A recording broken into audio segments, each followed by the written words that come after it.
विद्यार्थी मित्रांनो, आज आपण कविता क्रमांक 15 पाहणार आहोत. नदीचे गाणे. ही कविता आपल्यासाठी VM कुलकर्णी यांनी लिहिलेली आहे आणि या कवितेतून आपल्याला नदीचे मनोगत समजणार आहे. आता मनोगत म्हणजे काय असा प्रश्न तुम्हाला पडला असेल, तर मनोगत म्हणजे आपल्या मनातील भावना व्यक्त करणे किंवा सांगणे, यालाच मनोगत असे म्हणतात. चला तर मग पाहूया नदीचे काय म्हणणे आहे. दरी दरीतून वणावणातून झुळझुळ मी वाहते ते, मी मंजुळ गाणे गाते, मी पुढेच धावत जाते. नदी काय सांगत आहे? मी दरी दरीतून वणावणातून. दरी म्हणजे मोठमोठे पहाड, दगड यातून जी नदी आहे ती वाहत येते असते आणि जंगलातून, वनातून, घनदाट अशा वनातून ती वाहत येत असताना झुळझुळ असा आवाज करत, गोड मंजूळ म्हणजेच गोड अशा आवाजात ती पुढे पुढे वाहत येत असते आणि ती तिच्या मार्गामध्ये कुठेच थांबत नाही. मी पुढेच जात असते. वसली गावे तीरावरती, त्यांना भेटून जाते पुढती. लता वृक्ष किती काठावरती, भूमीतून जे मला भेटती.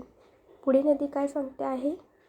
वसली गावे तीरावरती, म्हणजे तीर म्हणजे नदीचा काठ, बाजू. त्या बाजूवरती अनेक गावे वसलेली आहेत. लोक वस्ती करून घरं बांधून राहतात आणि त्या लोकांना भेटून मी पुढे जात असते. लता वृक्ष किती काठावरती. लता वृक्ष म्हणजेच वेळ आणि तिच्या काठाला लता वृक्ष आहेत. भूमीतून जे मला भेटते, या भूमीतून मातीतून उगवलेली लता वृक्ष आहेत, ती मला वाहत असताना भेटत असतात. फुलवेली मज सुमने देती, कुठे लवाळी खेळत बसती, कुठे आम्रतरू माझ्यावरती, शीतल आपली छाया धरती. नदी पुढे काय सांगत आहे? फुलवेली मज सुमने देती. फुलवेली ज्या आहेत ते नदीला काय देतात? सुमने. सुमने म्हणजेच फुलं देतात. कुठे लवाळी खेळत बसते. आता लवाळी एक वनस्पती आहे जी पाण्यात किंवा पाण्याजवळ वाढत असते. कुठे आम्रतरू माझ्यावरती, शीतल आपली छाया धरती. आता आम्रतरू. आम्रतरू म्हणजे काय? आम्र म्हणजे आंबा आणि तरू म्हणजे झाड. आंब्याचे जे झाड आहे नदी काठी, ते झाड नदीला शीतल अशी, शीतल म्हणजे थंड, थंड अशी आपली छाया देत असते.